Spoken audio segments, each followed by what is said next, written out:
Is it possible you could be driving in your car and then suddenly compelled to turn down a road you've never seen before? You have the sensation that something is pulling you, drawing you to a clearing where a strange aircraft hovers near the ground. Aliens greet you, call you by name. They seem to know everything about you, but for some reason, you're not afraid.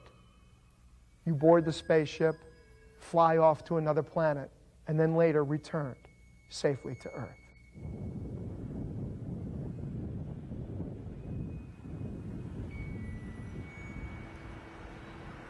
Good evening and welcome to From Beyond. I'm Joey Travolta. Stories of alien contact seem unbelievable, and the contactees are usually passed off as cons or crazy. But should they be dismissed so easily? Tonight we'll take a closer look. My present position of thinking, line of thinking, is that we've been visited by extraterrestrial entities for a long time, maybe as long as our history, and maybe even as long as humanity has been on this planet. And maybe we were brought here by them. It's a long, ongoing, extended phenomenon. It's not an event that happened recently. We only have the modern wave of it being reported at the present time. I'm absolutely convinced, like almost all scientists are, that there's life in the universe, teeming with intelligent life. And I believe that it can get here, and it could happen any day, and it doesn't have to even be what we've been experiencing here. For example, Jacques Vallée says UFOs are real, they are not alien spacecraft. Okay, that's what those are the two fundamentals, I think, of his position. They're real, they're not alien spacecraft. Let's say he's right, but maybe tomorrow the alien spacecraft will be here. And I think it's inevitable, in fact. That's, I guess, my fundamental point here. It is inevitable that we will contact alien life someday. The only question is, when will it openly occur? Maybe it's already, of course, occurred secretly, but when will it openly occur? There are really two kinds of contactee subcultures in a sense. There was the one that began in Southern California in the 1950s and went on until it petered out sometime in the 60s, was composed in great part of people who claimed actual physical contact with extraterrestrials. And they provided photographs and films of what were represented as spaceships, but which were all too clearly small objects, models. The belief was that there were selected Earthlings who were in regular communication with space people. They were often called space brothers. They were angelic beings, usually with long blonde hair and almost sort of androgynous features, really kind of angels in spacesuits, basically. And that the universe was densely populated, mostly by advanced, benevolent civilizations with an occult philosophy.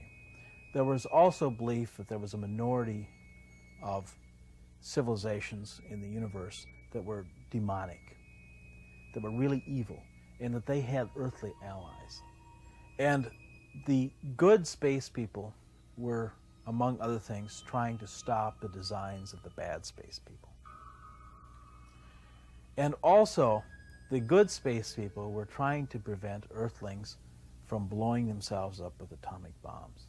During the late 40s and early 50s, as many people are aware, we were going through a great technological stage of advancement here in this country and around the world.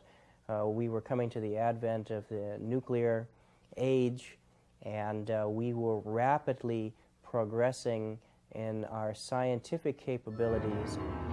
However, we seemed to be very slow in our sociological parallel of that scientific advancement. When these craft came to visit us in the late 40s, they were greatly concerned with what we were doing atomically to this planet. We were testing our hydrogen bombs on the surface, in the atmosphere, and we were, for the first time, set up in a condition where we literally had the capability of destroying this planet.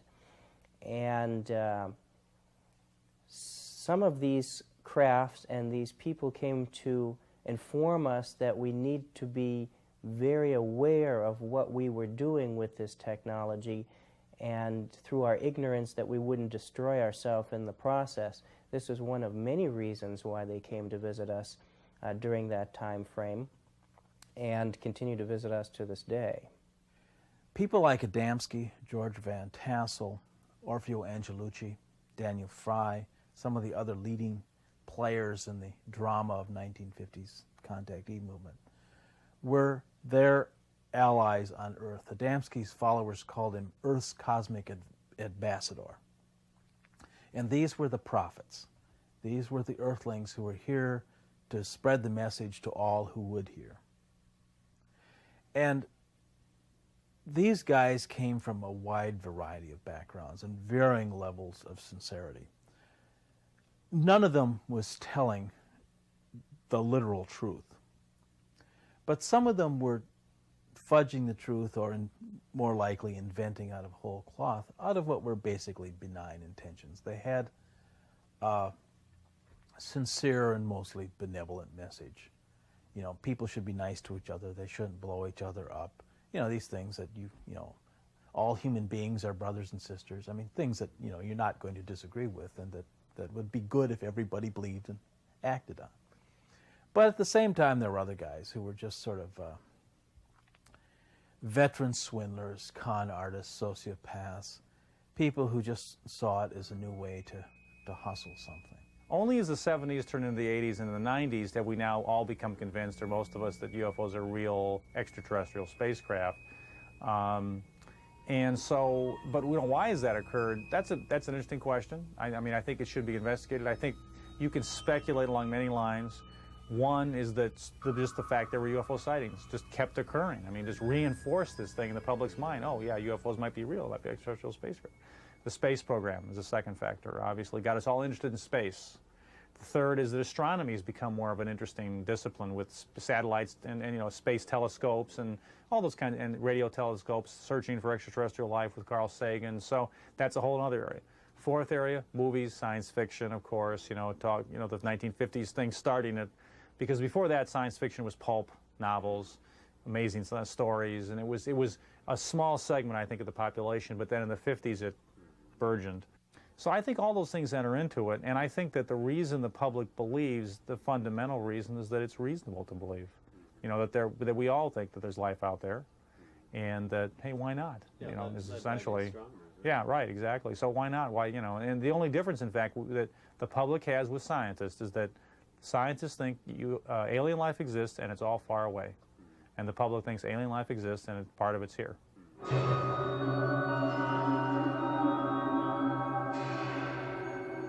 George Adamski, founder of the contact movement, enlightened messenger, con artist, respected researcher, liar.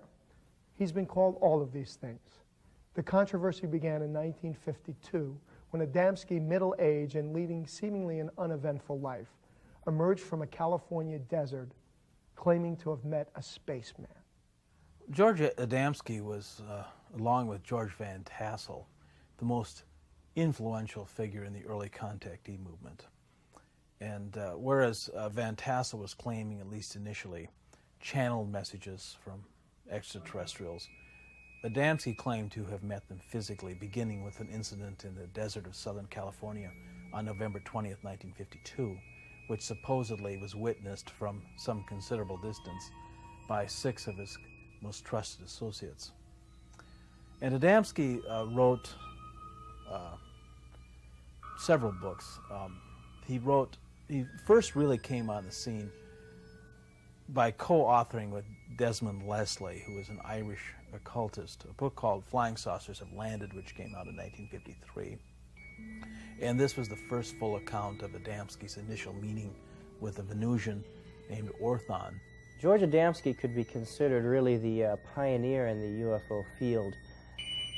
He was by no means the only person who had taken photographs of UFOs, but he was one of the very few who went out publicly and submitted his photographs to many agencies, many different laboratories, and really brought this subject out into the forefront of investigations into why these crafts are visiting us and the message that they bring. And Primarily, he started taking first pictures in the late 40s. He had a number of contacts in the middle 1950s in front of witnesses in which this craft landed in the desert, and the occupants, human beings, came out and they communicated for minutes, and then they flew back off into their craft into space. And this repeated itself many times during the 50s and early 60s. This is one of the few surviving pictures from the original contact in November of 1952. And you can just see the shape of the scout craft, or bell-shaped craft, as it comes above the hill out in Desert Center as it's taking off into space. This was after Mr. Adamski had face-to-face contact with the human being who had come out as the pilot of this craft. The photographs were created. In fact, at one point, somebody who was close to Adamski, a guy named Gerald Baker, actually saw the model. Baker was a young guy who was close to Adamski in 52 and 53 and personally witnessed many of the things that went on, and later, spilled the beans to a skeptical ufologist, James Mosley. He also said that the initial contact, the November 20th, 1952 incident, was carefully rehearsed before they went out into the desert, and everybody knew what he was supposed to say. And yet, in the end, we really will never know exactly what happened. I don't think it's the literal truth of Adamski's claims is in any way defensible. Those things simply didn't happen. But something happened. Something human happened, and human behavior can be as enigmatic as the most mysterious UFO events. And I think that in Adamski we're dealing with a human mystery. It's not only the mystery of Adamski's real motivation, but also the mystery of what happens to you when you enter some kind of milieu in which miraculous things are claimed and maybe even experienced on some level. Coming up, more stories of alleged alien contact.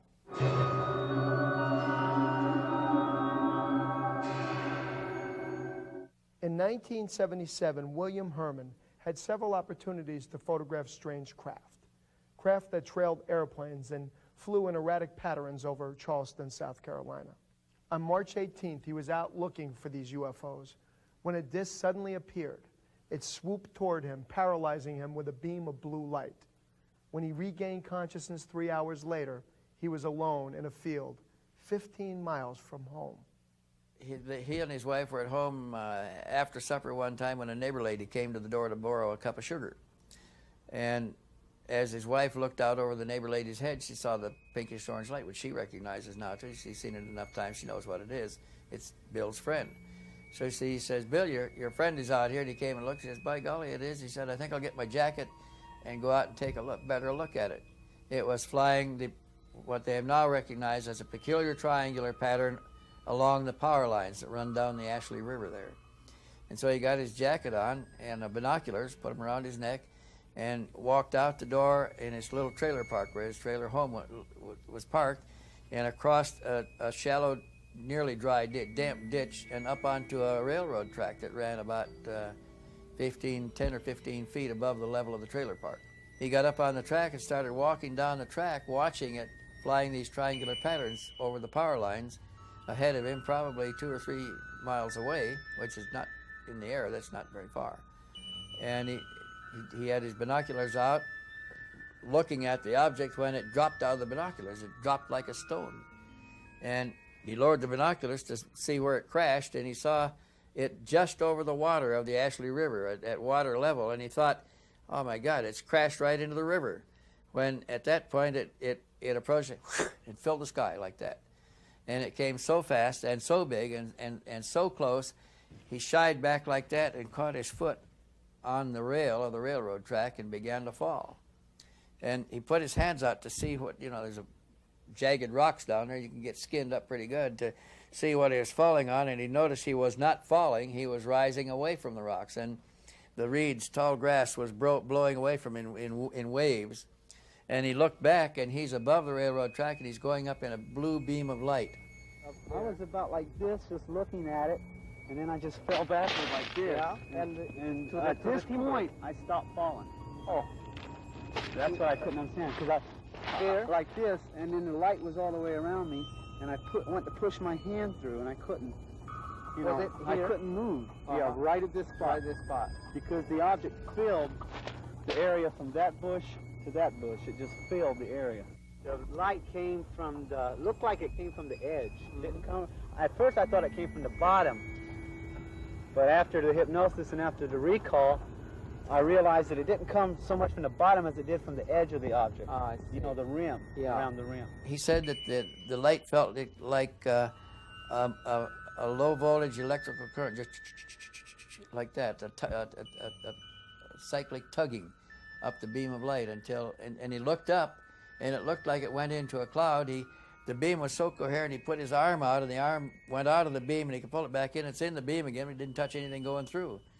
And he rose up, and when he got to the end of the cloud, he passed out and woke up on an examining table. And that's the time in between. He didn't remember anything. Of course, when he first came back, he didn't remember a whole lot of that either. That took time to develop the details by stressing his memory to get it. First thing I remember looking at was this bar of lights flashing slowly above my head. Now this is what the bar of lights look like.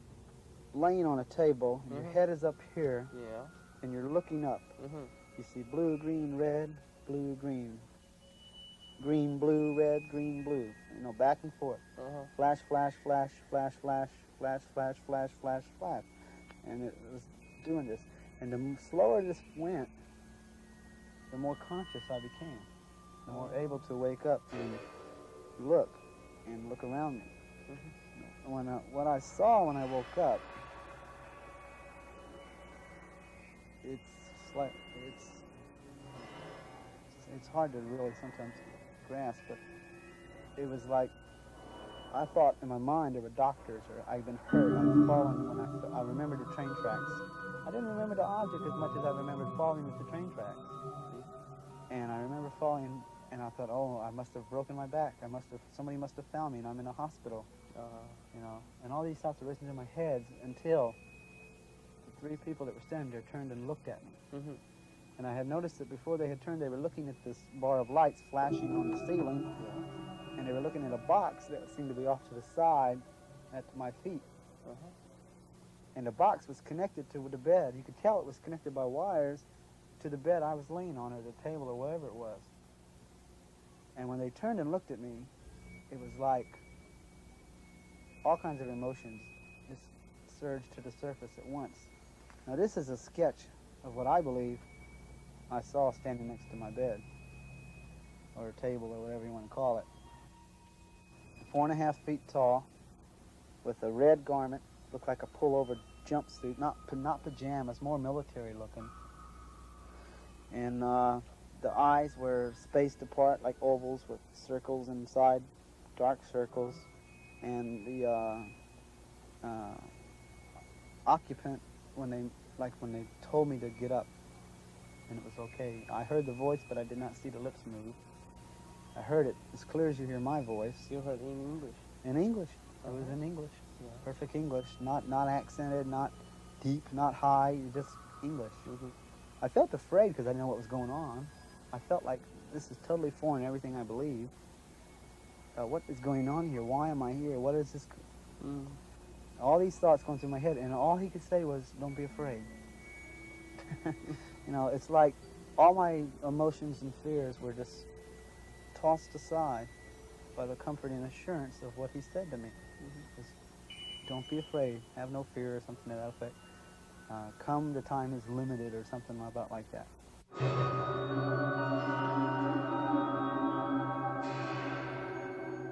Now more stories of alleged alien contact. The object itself was like a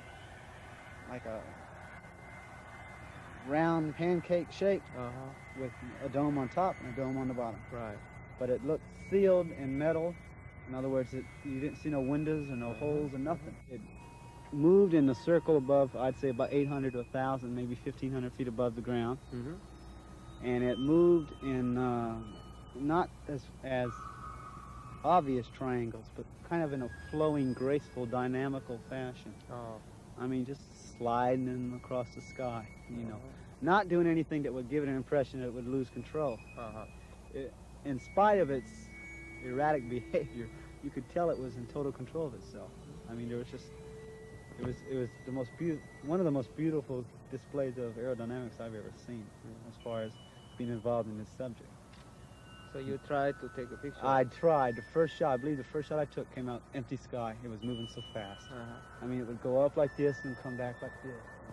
Come around like that, and just watching it was, you know, it was hard, because when it would go that way, I'd run across the field, and I'm trying to get it in a viewfinder, and I took about 4 or 5 shots like that, and I believe 2 or 3 of them came out, and 2 came out empty sky.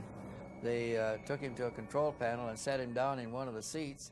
His escort, who is speaking to him in his language, he hears it in his language, he hears it in his ears, just like surround sound. And he tells him, look, and they pointed to the screen, and another ship just like the one they were in joined them. And then the 2 ships went rapidly again south over continents, over countries and continents, topography, geography changing, just like it's unrolling rapidly. And they approached ground again, the surface, down over Argentina. They took him again to an underwater facility in the Rio Sal, which runs out of a big freshwater lake, a big lake in northern Argentina. And the river runs through Santa Fe, a little town, not such a little town, a big town of Santa Fe. And his escort's standing beside him. Now, the escort's not buckled into anything. He's just standing there, and Herman is sitting in a seat, but he's not fastened in either. And the craft he's in tilts down at an angle and goes into the water and goes under the water. And there's no inertial change to him. He feels no inertial changes, and his partner's still standing there beside him.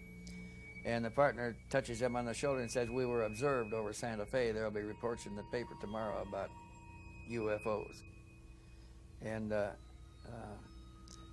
they went to the underwater facility, and they're being explained to him that they installed this facility to carry out certain hydrodynamic tests in our water because our water was different from their water. On the way back, they showed me the reactions of people observing their craft. And he said, "Walk over here." And I walked up to looked like a cross between an open window and a television set. It looked like a TV in that it was like this, but it looked like an open window that I could just stick my hand through it, is what it looked like. And I looked through the monitor, and you could see there was a road, there was trees on both sides of the road, and it looked like an orange grove or some kind of big field. And there was a road running adjacent to it. And there was 2 cars pulled over. One was a Pinto station wagon, a Ford Pinto station wagon, and the other one was a Buick Electra. And there was a lady in the Pinto, and there was a man in the Buick.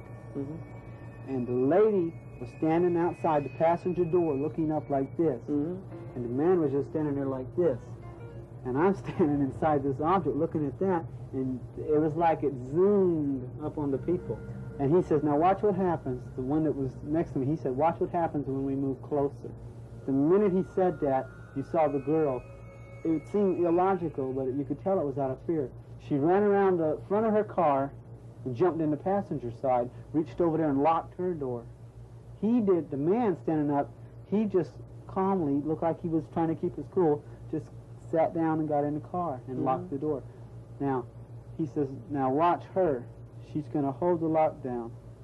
And the only indication of any hostility was what he said next when he says, "A foolish gesture if we wish to direct observe."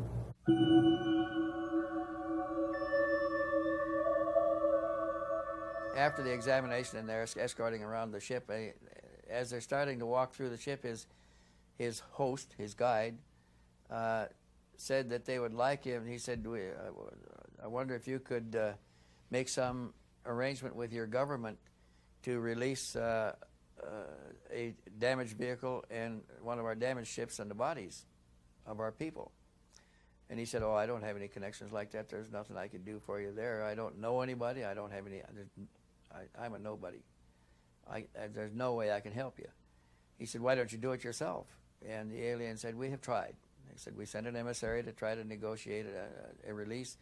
They tried to capture the emissary. He successfully escaped, got in his ship, and took off. They tried to shoot the ship down. He said, they're too hostile. We can't deal with them.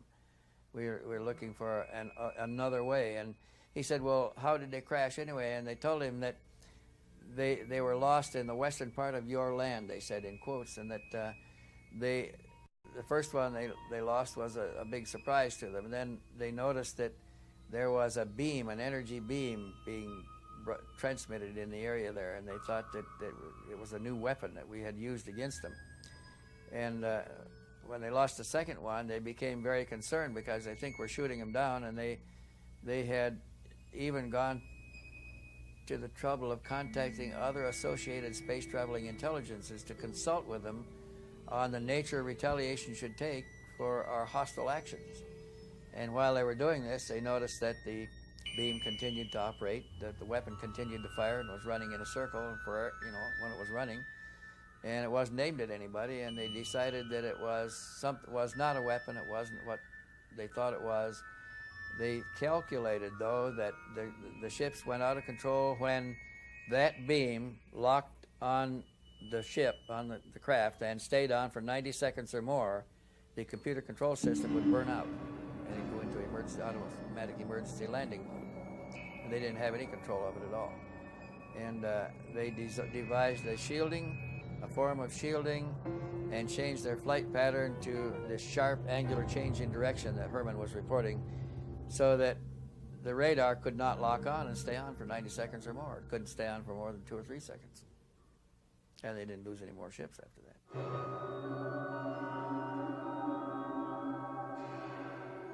Now more stories of alleged alien contact.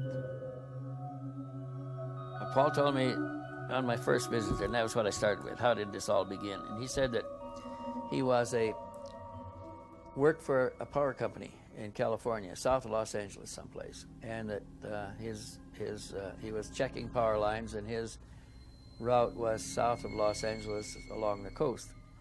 And he said that he sat down on a beach, a rocky beach, one time.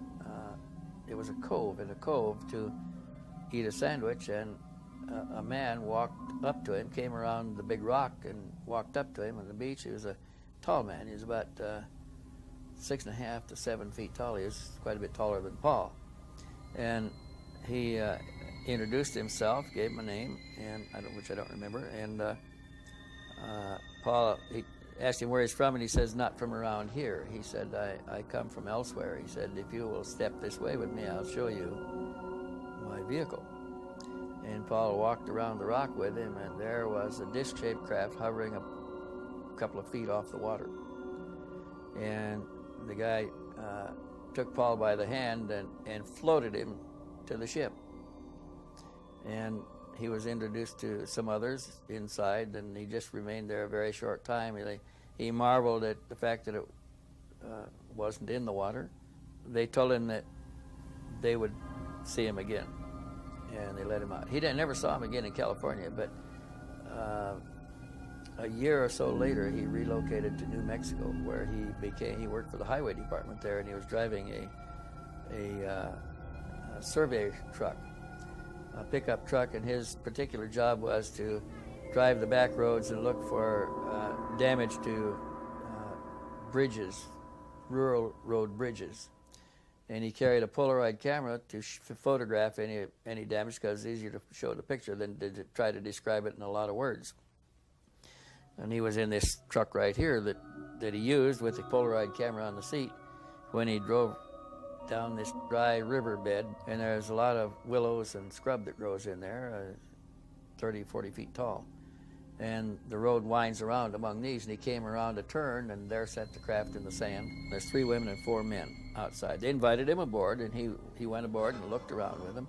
They talked to him aboard there for about 15 minutes, telling him who they were and how they had been watching him for some time, that they had he had a special relationship with them, or they had a special relationship with him, that he had agreed to these relationships sometime much earlier, probably before birth. He didn't understand it that way. And that there was a reason why all this was happening to him. And they didn't have any children aboard. He asked them if they had them. They said yes, but not on this craft. That craft came from a larger craft elsewhere in space. They had been coming and going for some time. They said they had other contactees, but they never told him who the other contactees were, and we've never heard of any of them since. They did not encourage him to get any attention over this. They kept a low profile. They did contact him on a frequency of maybe 2 to 3 times a year, and they weren't here all the time. They would come and go. But when they were in the vicinity, they would often make contact with him.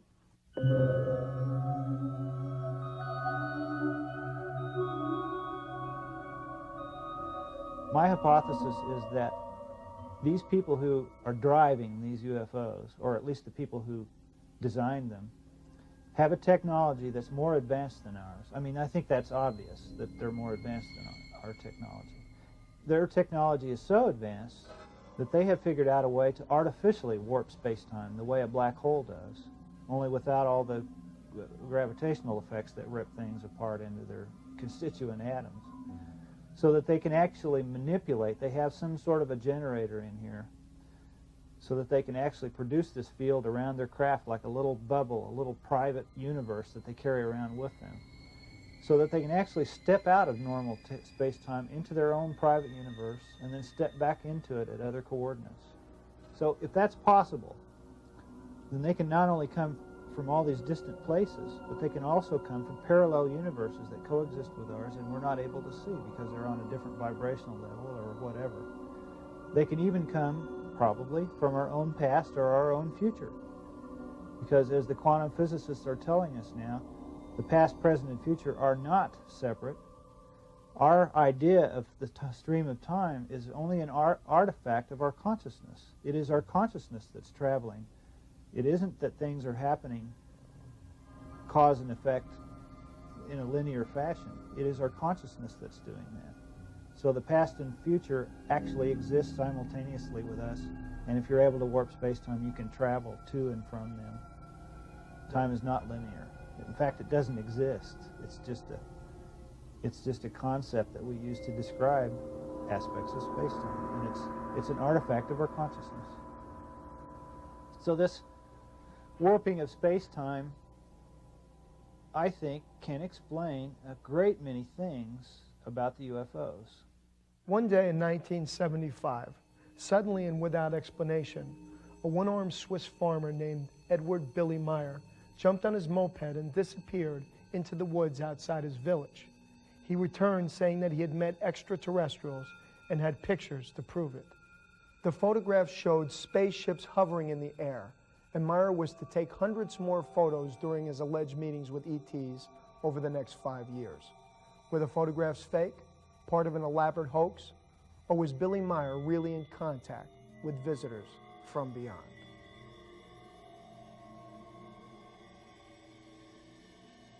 There's a lot of controversy growing around this case, mostly against it.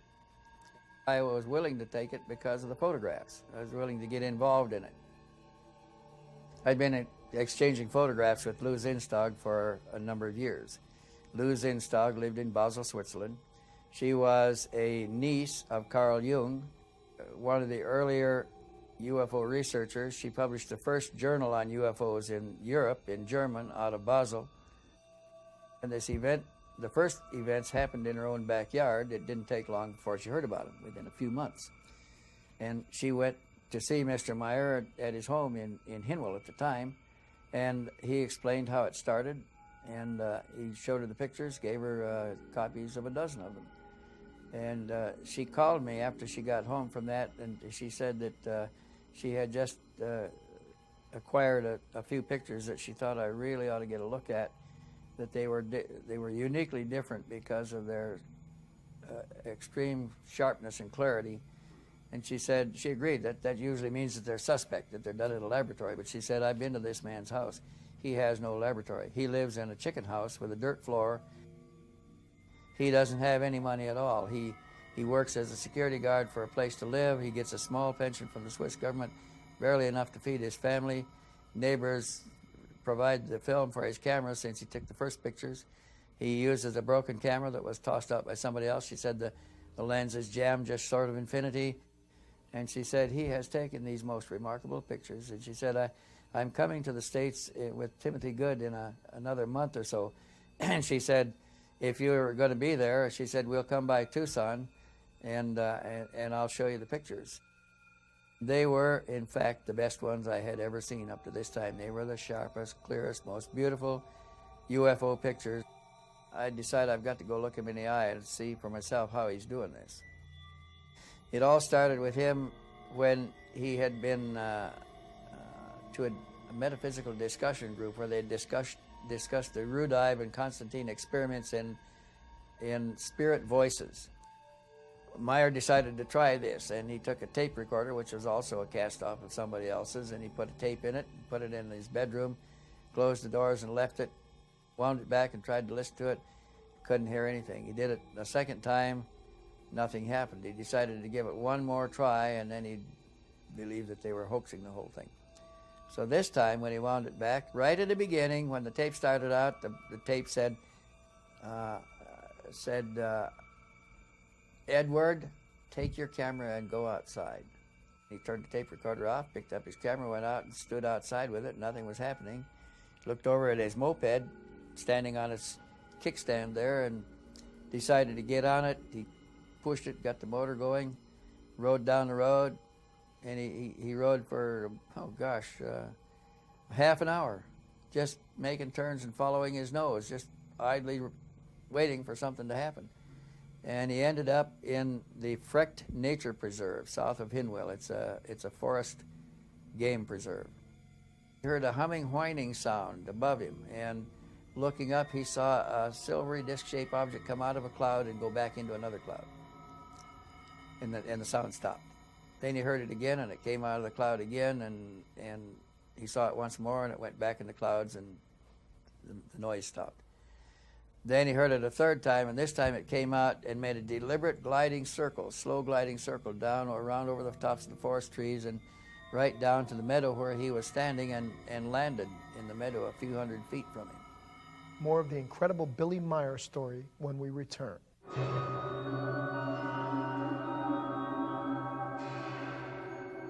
Welcome back. We continue now with the incredible Billy Meyer story. This time it came out and made a deliberate gliding circle, slow gliding circle, down or around over the tops of the forest trees and right down to the meadow where he was standing, and landed in the meadow a few hundred feet from him. He started running towards it with his camera. He took several pictures of it in its descent.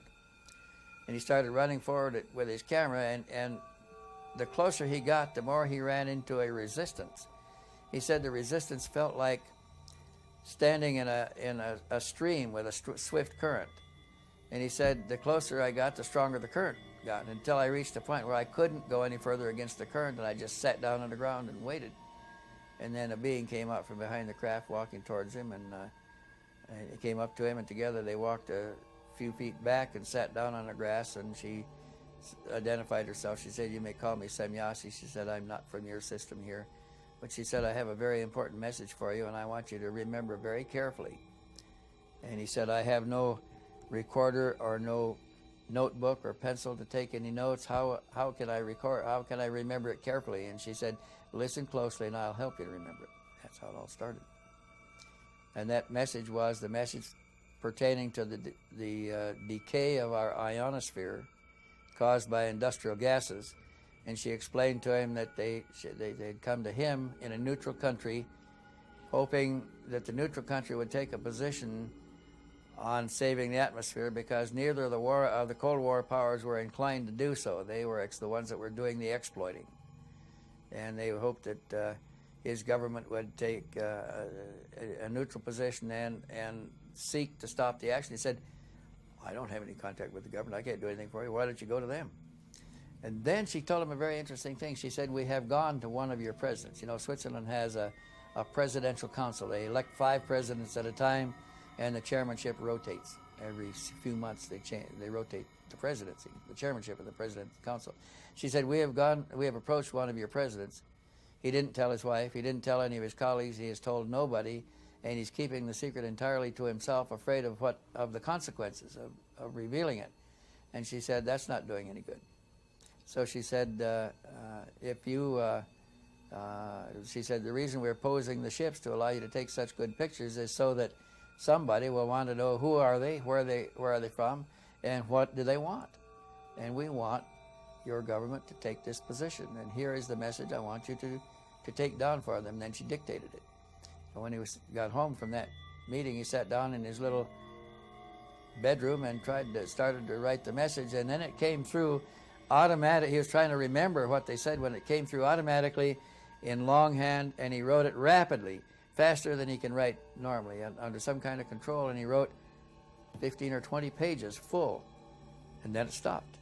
And he had the first message, and then when he looked at it, he realized that he has gotten the entire communication word by word. So the next time he saw her, she came back, he asked her how they did that, and she said, it's a mechanical device. We have a device that records not only the conversation, but the thought processes as well. And she said that can be tuned to transmit it back to you. And she said that's what we did.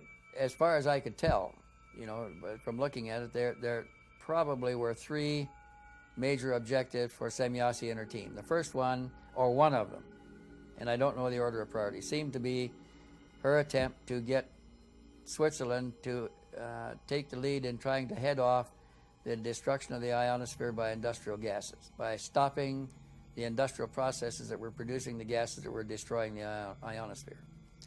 A second one had something to do with the North Sea, because several times in Meyer's contact she was called away urgently and had to break off the contact in the middle of it, send him back to the ground and race off to head off something that was happening in the North Sea area. We never knew for sure what that was. She told him it was no business of his to know anything about it anyway, and she couldn't discuss any of it with him. But we suspected that she was trying to head off the contamination of the bottom of the North Sea by Russian atomic waste dumping. And I don't know how they were doing it. They did have contacts in Russia. So that may have been related. The third objective had something to do with something going on in the Yugoslav mountains, and she never would tell him what that was either. And to this day, we don't know what those objectives were. But when they all 3 failed, she and her team went on to other projects in another solar system in the end of 1982. No single piece of evidence is conclusive, but it can provide a clue. The challenge is to keep an open mind.